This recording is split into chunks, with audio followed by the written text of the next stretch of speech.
Hi everybody, it's Nancy here. Welcome to Women and Alcohol. I'm Nancy McKay, your host. I'm a certified life coach, author, and speaker, and I'm really glad that you've joined me today. So what we're going to talk about today are your thoughts about drinking. And everything starts with your thoughts. Everything does. And it depends on the thoughts that you think and the feelings that come up about those thoughts will affect your actions and your results. And you've heard me say this all the time. Mindset is such a huge element to any kind of personal development. And so whether we're talking about alcohol or food or anything, mindset plays such a huge role, and it's so important. So when I work with my clients around their drinking, we always start with mindset because that's at the root of everything. So I have some questions for you, and I want you to think about these even after this video is over with, because this is the sort of thing that will start you thinking about not only your alcohol and how you want to explore that relationship, but how you make decisions and treat everything in your life. So one of the first questions that I have is really, what are your thoughts about your drinking? What, if you're considering stopping drinking or changing your drinking, the question I have for you is why? What is making you consider that is an option that you need to investigate? So start there and ask yourself that question. That may seem like sort of a no-brainer, right? But it's important to understand the root of everything. And some of the reasons that you may not be aware of all the reasons. And that's where coaching comes in, is because we can peel back the layers and discover what's underneath your actions. Because sometimes we bullshit ourselves. and not just sometimes, a lot of times. So when we tell ourselves that we are doing something because we think we have to, or we think we need to. For instance, I gotta have that drink right now. That's a thought. And so you can counteract that thought anytime you want. And it doesn't have to go from I need a drink right now to I have no desire to drink ever again. You're not going to be able to make that kind of leap right away. Maybe it's I got to have that drink right now, and you can change it to maybe I can wait 5 minutes, and then maybe I can wait 10 minutes, or 15 minutes, or 30 minutes, or an hour. And so you don't go from 0 to 60 in one fell swoop. You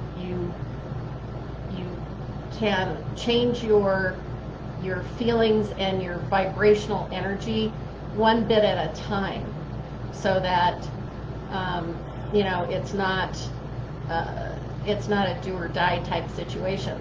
Now, that's not to say that if you have hit rock bottom and you are in a bad spot, like I did, and you determine that you cannot drink again, period, then that decision, you've made that decision. But the thought process is the same. It doesn't matter where on the scale you are as far as your drinking goes, that will change. If you feel like you have to have a drink and you know that that's not in your best interest to do so, then you talk yourself through it with your thoughts. So you can change your thoughts, and that will change your feelings, and that will change your actions. So the desperation that you feel when you think that I have to have a drink right now can be changed to I can wait. And you can feel that shift in yourself to that's a commitment, right, to yourself, that you can wait for 5 minutes. And then if you've waited for 5 minutes, guess what? You can wait 5 minutes more. And then you can wait 15 minutes. And pretty soon, you've made it for an hour. And then you can make it another hour. And another hour after that. And before you know it, you've got a day.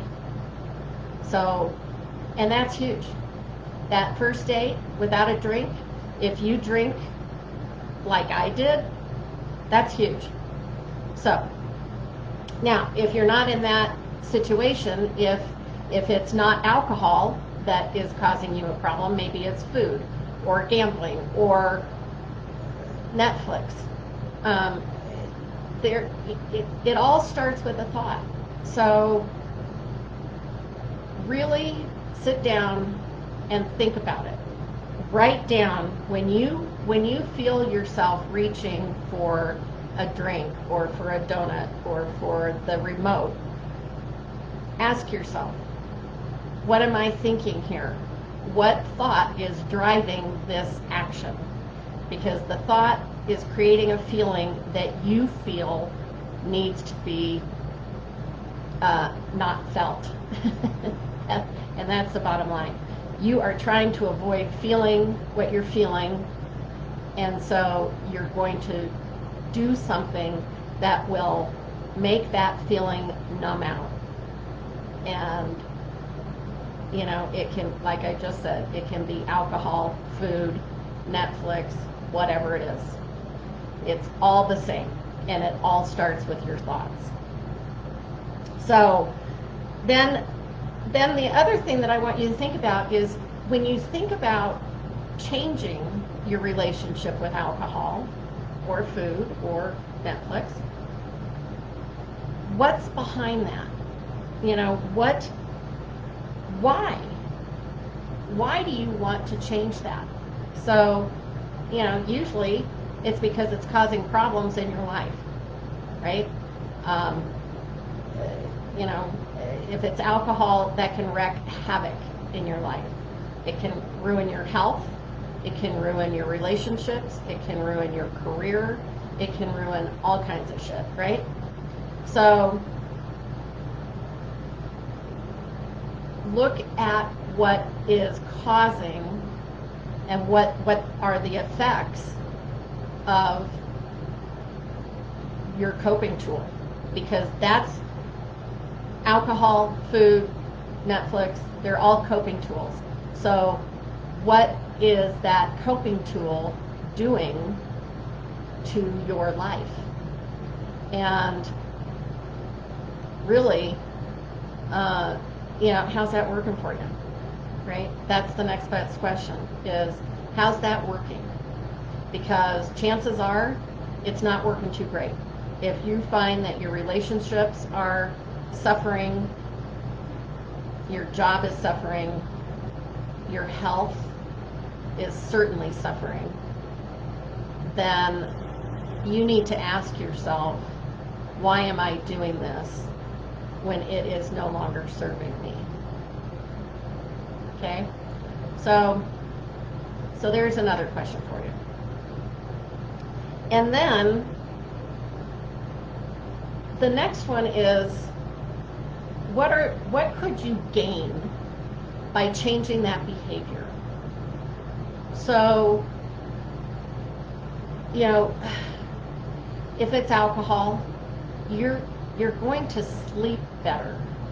Alcohol is really, I mean, I'm sure I'm not telling you anything that you don't already know. So you can fall asleep or pass out, right, really easily. But chances are, I'll bet you wake up in the middle of the night and you can't go back to sleep. And one of the reasons why is because your mind starts turning around and the hamster wheel starts going, and you start sweating about what your life is turning into because of your alcohol consumption, because of your alcohol abuse, because of your over drinking. So think about the things that will change. Your feelings about life are going to change. Now, is it going to be, if you're in a spot like I was when I quit drinking, it was hard. I mean, it was, and I didn't have this knowledge about thought work behind me when I quit drinking. So, that's the beauty of working with a coach when you do something like this, is because you've got somebody there that is going to help you navigate the waters and help you learn how to change your thoughts and change your thoughts into new beliefs about what you can do with your life. Because that's what it really boils down to, is your dreams, you can start to dream, and your dreams can come true, just like mine have come true. So, if I can do this, you guys, you can do it. And it's, I am not necessarily advocating for everybody in the world to get sober. I love being sober, but what I am advocating is for everyone to know what their thoughts are and how their thoughts can hinder you. So, it takes vulnerability and courage to explore your mindset and change what isn't working for you so that you can live a better life. And it also takes courage to eliminate something from your life that is no longer serving you. So, really important for you to look at your thoughts, see what's behind the coping tools that you're using, and determine if you're willing to live your life that way, or if you're ready to explore your relationship with your mind, right? And with alcohol and Netflix and food and all that fun stuff, okay? So I think that's most likely enough out of me today. I don't see any comments, so if you have any questions or comments, be sure to send them to me. You can either email me at nancy@amazingoutlookcoaching.com. You can message me, send me an email, and let's connect. I would love to help you work through this stuff. Like I say, if I had had a coach before I got sober, I would not have had to hit the rock bottom that I did. And so that is my desire, to help people who are concerned you're in a spot where you know that you're not living the way you want to live, but you don't know exactly how to go about getting out of the muck. And I can help you with that. I can help you with your mindset. I can help you with your thoughts and the toxic beliefs that you're carrying around with you that are not serving you. They are not serving you well. So be sure to reach out, connect with me. I would love to hear from you. And now I'm going to have a little commercial break because, as I said, I'm a published author. So I'm honored, truly honored to have submitted a chapter, and my chapter is included in Volume 3 of Ready to Fly. We had our launch party last week, and so I'm taking orders for the book. If you would like to order a book, you're certainly welcome to do that. Reach out and send me an email, same email address, and I will tell you all about it. Okay? So have a wonderful evening. Make the decision to change your mindset. And it's amazing how your life can change. And it's amazing how your outlook can change. And that's why I named my company Amazing Outlook Coaching. Because it's important to have an amazing outlook. And I do, and I'm digging it. So, anyway, that's enough out of me. Guys, have a great evening, and we'll catch you next week. And I'll have a very special guest next week, and I look forward to seeing you then. Okay? All right. Cheers, and always remember and never forget, it's your life and your choice. See ya.